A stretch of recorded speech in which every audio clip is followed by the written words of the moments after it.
दोस्तों आज की इस वीडियो में मैं आपको बताने वाला हूं कि आप लोग ई डिस्ट्रिक्ट पोर्टल से निवास प्रमाण पत्र को ऑनलाइन कैसे करेंगे। आप एक सीएससी सेंटर संचालक हैं या फिर आप एक सिटीजन हैं, आप ऑनलाइन कैसे करेंगे निवास प्रमाण पत्र के लिए, सब कुछ इस वीडियो में बारी बारी से कवर करूंगा। तो जैसा कि मैं आज अपने सीएससी पोर्टल से ई डिस्ट्रिक्ट पोर्टल को लॉगिन कर लिया हूं और आप चाहें तो अपना सिटीजन लॉगिन करके भी यहां पर पहुंच जाएंगे। अब यहां पर आने के बाद निवास प्रमाण पत्र को कैसे ऑनलाइन करना है, सबसे पहले आपको इस वाले पोर्टल पर आ जाना है। यहां पर आने के बाद आप देखेंगे प्रमाण पत्र वाले सेक्शन में, तो यहीं पर आपको निवास प्रमाण पत्र का एक ऑप्शन मिल जाता है, इसी पर क्लिक कर देना है। जैसे ही निवास प्रमाण पत्र वाले सेक्शन पर क्लिक करेंगे, अब आप देखेंगे तो निवास प्रमाण पत्र सेवा हेतु आधार केवाईसी सत्यापन, यहाँ पर आवेदक का आधार कार्ड का नंबर डालना है। जिसका भी आपको निवास प्रमाण पत्र बनाना है उसी का आधार नंबर यहाँ पर डालेंगे, आवेदक का आधार नंबर डालेंगे और ये वाला कैप्चा इस वाले बॉक्स में डालेंगे और कैप्चा डालने के बाद चेक बॉक्स को क्लिक करेंगे। उसके बाद दोस्तों यहाँ पर सबमिट बटन है, इस पर क्लिक करेंगे। तो चलिए हम आधार नंबर वगैरह डाल करके आपको दिखाते हैं। जैसे ही आधार नंबर और कैप्चा डालकर सबमिट करेंगे तो कस्टमर के आधार लिंक मोबाइल नंबर पर एक 6 अंकों की ओटीपी जाती है। अब उस ओटीपी को इस वाले बॉक्स में फिलअप करना है और फिर से सबमिट बटन पर क्लिक करना है। अब जैसे ही ओटीपी डालकर आप सबमिट करेंगे, अब आप देखेंगे तो निवास प्रमाण पत्र हेतु आवेदन पत्र यहाँ पर खुल जाता है और कुछ इस प्रकार का फॉर्म होता है। फॉर्म खुलने के बाद अब आपको पूरा फॉर्म अच्छे से फिलअप करना होता है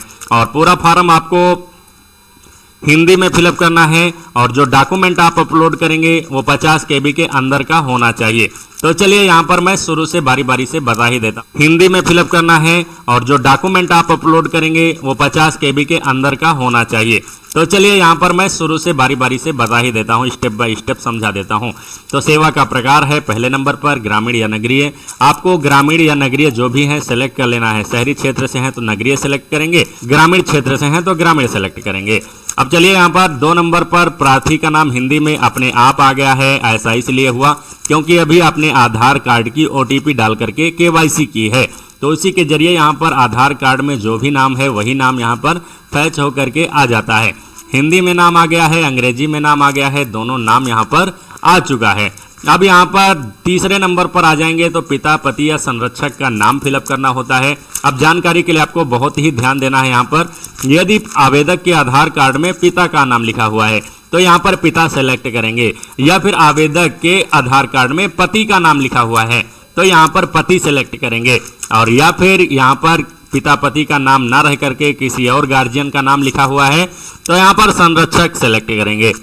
उसके बाद इस वाले बॉक्स में बाकायदा हिंदी में आप पिता का नाम या पति का नाम या संरक्षक का नाम, मतलब आधार कार्ड में जिसका भी नाम है पिता, पति, संरक्षक, उसी का नाम यहाँ पर हिंदी में दर्ज करेंगे। अब 4 नंबर आ जाता है माता का नाम, तो इस वाले बॉक्स में आपको माता का नाम भी हिंदी में फिलअप करना है। उसके बाद 5 नंबर में आ जाता है वर्तमान पता। वर्तमान पता में आपको 5 नंबर का खा, गा, घा, अंगा, चा, मतलब इतने सारे ऑप्शन यहाँ पर आ जाते हैं। तो मकान नंबर में आपको यदि मकान नंबर पता है तो आप लिख सकते हैं, नहीं तो यहाँ पर 0 या कॉमा लगा करके इसको छोड़ सकते हैं। तो चलिए यहाँ पर पूरा पता आप फिलअप करेंगे और खा नंबर में आप अपने गांव का नाम, मतलब आवेदक के गांव या पोस्ट का नाम यहाँ पर डाल देना है, ग्राम व पोस्ट करके यहाँ पर डाल देना है। उसके बाद जिला अपने आप यहाँ पर लिखा रहता है, सेलेक्ट रहता है। और घा नंबर में आपको तहसील सेलेक्ट कर लेनी है आवेदक का तहसील यहाँ पर सेलेक्ट करेंगे। उसके बाद थाना भी सेलेक्ट करना होता है निवास प्रमाण पत्र बनाने में, तो यहाँ पर आवेदक का जो भी थाना है यहाँ से सेलेक्ट करेंगे। उसके बाद आवेदक का ग्राम पंचायत की लिस्ट यहाँ पर खुलेगी, तो पूरी लिस्ट खुलती है। अब आपके ग्राम पंचायत का जो भी है नाम वो यहाँ से सेलेक्ट करेंगे और उसके बाद यहाँ पर पूरा पता फिलअप हो जाएगा। तो चलिए यहाँ पर 4 नंबर तक हम आपको पूरा फिलअप करके दिखा देते हैं। तो दोस्तों अब 4 नंबर में आप देखेंगे तो जन्म तिथि यहाँ पर अपने आप आ जाती है। आधार कार्ड में जो भी जन्म तिथि है यहाँ पर ऑटोमेटिक ही आ जाती है। जन्म का स्थान में आपको गांव का नाम फिलअप कर देना है, जिस भी गांव में आप निवास करते हैं, जिस गांव में आपका जन्म हुआ था उसी गांव का नाम यहाँ पर डाल देना है। और मोबाइल नंबर में आवेदक का मोबाइल नंबर अच्छे से फिलअप करना है ताकि लेखपाल वगैरह संपर्क करें तो डायरेक्ट ही आपसे संपर्क कर पाएँ, आवेदक से संपर्क कर पाएँ। इसलिए आवेदक का मोबाइल नंबर एकदम सही से फिलअप कर देना है। 11 नंबर में मोबाइल नंबर फिलअप करने के बाद 12 नंबर में आप देखेंगे तो निवास की अवधि यहाँ पर जन्म से सेलेक्ट है, इसको ऐसे ही रहने देना है, जन्म से ही सेलेक्ट रहने देना है। अब 14 नंबर आ जाएंगे आप लोग, तो यहाँ पर देखेंगे तो प्रमाण पत्र बनवाने का कारण पूछा जा रहा है, किस कारण से आप निवास प्रमाण पत्र को बना रहे हैं। तो यहाँ पर सबसे अच्छा ऑप्शन है आवश्यक कार्य हेतु, आप लिख सकते हैं इस वाले बॉक्स में आवश्यक कार्य हेतु लिख करके इसको छोड़ सकते हैं। 15 नंबर पर आ जाएंगे, क्या इससे पूर्व निवास प्रमाण पत्र जारी हुआ है, यहाँ पर नहीं लिखा हुआ है, इसको नहीं ही रहने देना है, यहाँ पर कुछ भी नहीं करना है। अब 16 नंबर पर आएंगे तो आवेदन शुल्क का भुगतान कर दिया है, यहाँ पर हाँ लिखा हुआ है, इसको हाँ ही रहने देना है, यहाँ पर भी कुछ नहीं करना है। अब यहाँ पर 17 नंबर में राशन कार्ड संख्या या परिवार आईडी यहाँ पर खाली है, तो इसको भी खाली ही रहने देना है। और कभी कभी यहाँ पर आ जाता है राशन कार्ड का नंबर ऑटोमेटिक ही आ जाता है, फैमिली आईडी भी ऑटोमेटिक आ जाती है। मतलब 17 नंबर में यदि राशन कार्ड नंबर आ जाए तो बहुत अच्छा है, और नहीं भी आ जाए तब भी बहुत अच्छा है, इसको आप खाली ही छोड़ सकते हैं, इसको जैसा है वैसे ही रहने देंगे 17 नंबर को।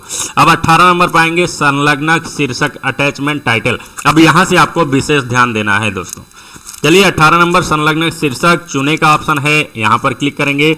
अब आप देखेंगे तो यहाँ पर फोटो, स्वप्रमाणित घोषणा पत्र, पार्षद या ग्राम प्रधान का जाति प्रमाण पत्र, निवास प्रमाण पत्र या राशन कार्ड की छाया प्रति या अन्य। अब आपके पास जो भी डॉक्यूमेंट है यहाँ पर अपलोड करने के लिए यहाँ पर आपको अपलोड करना होगा। तो चलिए यहाँ पर फोटो सेलेक्ट करते हैं हम। सबसे पहले फोटो को हमने सेलेक्ट कर लिया है यहाँ पर। अब आप चाहें तो आपके आधार कार्ड में, मतलब आवेदक के आधार कार्ड में जो भी फोटो लगी हुई है वही फोटो यहाँ पर यदि आप लगाना चाहते हैं तो इस वाले चेक बॉक्स को क्लिक कर देना है। जैसे ही यहाँ पर चेक बॉक्स पर क्लिक करेंगे, अब आधार कार्ड में जो भी फोटो लगी है वही फोटो यहाँ पर निवास प्रमाण पत्र में भी लग जाएगी। लेकिन मैं सजेस्ट ये करूँगा दोस्तों, कभी कभी आधार कार्ड में फोटो बहुत ही लो क्वालिटी की होती है, बहुत ही खराब फोटो होती है, तो मैं यही सजेस्ट करूंगा कि आप लोग नया फोटो ही यहाँ पर चूज फाइल करके लगाइए। तो चलिए हम नया फोटो लगाएंगे, आधार कार्ड वाली फोटो यहाँ पर हम नहीं लगाने वाले हैं। तो चूज फाइल करेंगे और जहाँ पर भी फोटो को रखे हुए हैं वहाँ पर चले जाएंगे, फोटो पर डबल क्लिक करेंगे। जैसे ही डबल क्लिक करेंगे फोटो उठ करके यहाँ पर आ जाएगी। अब अपलोड का बटन है, इस पर क्लिक करेंगे। जैसे ही अपलोड करेंगे अब आप देखेंगे तो संलग्नकों की सूची में यहाँ पर फोटो आ चुका है। अब फोटो यहाँ पर लग चुकी है, कुछ इसी प्रकार से लगती है दोस्तों फोटो। तो यहाँ पर फोटो लग चुकी है। अब मैं कौन सा डॉक्यूमेंट अपलोड करूँगा, दोबारा से डॉक्यूमेंट, दूसरा डॉक्यूमेंट अपलोड करने के लिए फिर से 18 नंबर पर चुनना होगा। चुने पर क्लिक करेंगे। यदि आपने घोषणा पत्र भरा हुआ है तो उसको भी यहाँ से अपलोड कर सकते हैं, या ग्राम प्रधान से निवास प्रमाण पत्र बनवाए हुए हैं तो इसको सेलेक्ट करके अपलोड कर सकते हैं। तो जैसा कि मैं फोटो और आधार कार्ड दो ही डॉक्यूमेंट यहाँ पर अपलोड करने वाला हूँ, तो यहाँ पर अन्य आधार कार्ड का ऑप्शन है नहीं, इसलिए अन्य को सिलेक्ट करेंगे। चलिए हमने अन्य को सिलेक्ट कर दिया है। अब यहाँ पर फिर से एक बॉक्स खुल गया है, इस बॉक्स में हम आधार कार्ड लिखेंगे हिंदी में। तो चलिए यहाँ से हम पहले हिंदी सेलेक्ट कर लेते हैं और आधार कार्ड कुछ इस प्रकार से टाइप कर देते हैं। देखिए हमने आधार कार्ड को टाइप करके यहाँ पर लिख दिया है और उसके बाद चूज फाइल फिर से करेंगे और चूज फाइल करने के बाद अब जहाँ कहीं भी आधार कार्ड को रखे हुए हैं डबल क्लिक करेंगे आधार कार्ड पर, तो यहाँ पर उठ करके आधार कार्ड आ जाता है। अब अपलोड बटन का है ऑप्शन, इसी पर क्लिक करेंगे। जैसे ही अपलोड बटन पर क्लिक करेंगे अब आप देखेंगे तो फोटो के अलावा यहाँ पर आधार कार्ड भी अपलोड होकर के आ गया है। इसी प्रकार से आप जो भी डॉक्यूमेंट अपलोड करेंगे सारे डॉक्यूमेंट यहाँ पर लिख कर चले आएंगे, अपलोड करते जाएंगे आप, यहाँ पर अपलोड होता जाएगा। तो हम यहाँ पर आधार कार्ड और फोटो दो ही डॉक्यूमेंट अपलोड करने वाले हैं, तो हमने यहाँ पर कर दिया है। अब इंटर सिक्योरिटी कोड का ऑप्शन है यहाँ पर दोस्तों। इस वाले बॉक्स में आपको ये वाला कैप्चा, मतलब सिक्योरिटी कोड, यह है सिक्योरिटी कोड, इसी कोड को इसमें भर देना है। तो चलिए हम इसी बॉक्स में सिक्योरिटी कोड को अच्छे से भर लेते हैं। देखिए हमने भर लिया है। अब भरने के बाद नीचे बटन है दर्ज करें का, तो फाइनली जब तक दर्ज करें पर नहीं करेंगे क्लिक तब तक ये फॉर्म आगे नहीं बढ़ेगा। तो दर्ज करें पर क्लिक कर दिया है। देखिए अब आपके सामने कुछ इस प्रकार से प्रीव्यू आ जाता है। प्रीव्यू आने के बाद यहाँ पर पूरा फॉर्म एक बार अच्छे से पढ़ लेना है, सही से देख लेना है। कहीं पर भी कोई भी यदि गलती है तो अभी आप आवेदन संशोधित करें पर क्लिक करके फिर से बैक फॉर्म पर पहुँच जाएंगे। यदि सब कुछ सही भरा हुआ है, अब आपको कुछ भी करने की आवश्यकता नहीं है यहाँ पर, तो अब डायरेक्ट ही दर्ज करें पर क्लिक करेंगे। यदि संशोधन बाकी है, करना है, कुछ गड़बड़ी है यहाँ पर, तो संशोधन करें पर क्लिक करेंगे। तो चलिए हमारा सब कुछ सही भरा हुआ है, दर्ज करें का बटन है, इस पर क्लिक करेंगे। और दर्ज करने पर जैसे ही क्लिक करेंगे अब आप देखेंगे तो मैं ट्रांसफ़र हो जाऊंगा CSC के वॉलेट पेज पर। देखिए मैं आ चुका हूं CSC के वॉलेट पेज पर। अब यहां पर CSC आईडी आपकी दिखाई देती है और यहां पर CSC का पासवर्ड डालना होता है। यहीं पर यदि आप पर्सनल आईडी से कर रहे हैं, सिटीजन आईडी से कर रहे हैं, तो आपको एक QR कोड मिलता है, उस पर आप फ़ोन पे या गूगल पे से पेमेंट कर सकते हैं। तो जैसा कि मैं CSC के थ्रू ऑनलाइन कर रहा हूं, तो यहां पर CSC का पासवर्ड डालूंगा और वैलिडेट पर क्लिक करूंगा। देखिए मैंने वैलिडेट कर दिया है। अब वैलिडेट करने के बाद फिर से वॉलेट पिन मांगा जाने लगेगा। अब यहाँ पर CSC का जो भी वॉलेट पिन है वो यहाँ पर डालना है। हमने CSC का वॉलेट पिन डाल लिया है। अब फिर से पे बटन पर क्लिक करेंगे। अब जैसे ही पे बटन पर क्लिक करेंगे पेमेंट सक्सेसफुल हो जाता है। ये देखिए यहाँ पर भी लिख करके आ गया है पेमेंट सक्सेसफुल, और आगे एक ऑप्शन आ गया है प्रोसीड या फॉरवर्ड टू अप्रूवल अथॉरिटी। अब जब तक आप यहाँ पर क्लिक नहीं करेंगे आपका आवेदन सक्सेस नहीं माना जाएगा। तो चलिए प्रोसीड या फॉरवर्ड टू अप्रूवल अथॉरिटी इस पर क्लिक करते हैं। अब जैसे यहाँ पर क्लिक करेंगे आप देखेंगे तो आपके सामने एक पावती रसीद आ जाती है, पावती एक्नॉलेजमेंट स्लिप। अब इस एक्नॉलेजमेंट स्लिप में एक जरूरी नंबर रहता है, यह है आवेदन संख्या। इस आवेदन संख्या को नोट करके रख लेना है, आपको भविष्य में ज़रूरत पड़ सकती है। जल्दी आय प्रमाण पत्र ना आए, जल्दी निवास ना आए, तो आप डायरेक्ट ही इसी आवेदन संख्या को लेकर के अपने लेखपाल से भी संपर्क कर पाएंगे और आपका काम जल्दी हो जाएगा। तो चलिए यहाँ पर ऑनलाइन होने के बाद अब आपको वेट करना है। जैसा कि निवास प्रमाण पत्र का मिनिमम समय है 4 से 5 दिन का, तो अब 4-5 दिन आपको इंतजार करना है और आपका निवास प्रमाण पत्र बन के आपके इनबॉक्स में आ जाएगा। तो कुछ इस प्रकार से आप लोग निवास प्रमाण पत्र, जिसको अंग्रेजी में बोलते हैं डोमिसाइल सर्टिफिकेट, आसानी के साथ फिलअप कर पाएंगे। और दोस्तों आशा करता हूँ वीडियो पसंद आया होगा। वीडियो से आप सीख पाए होंगे कि निवास प्रमाण पत्र को ऑनलाइन आवेदन कैसे करें। तो चलिए दोस्तों, वीडियो पसंद आया हो तो लाइक कर दीजिए। यदि आप हमारे चैनल पर नए आए हैं तो चैनल को जरूर सब्सक्राइब कर लीजिए, क्योंकि मैं इसी प्रकार के जानकारी भरे वीडियोज आप सभी के लिए लाता रहता हूं और आगे भी लाता रहूंगा।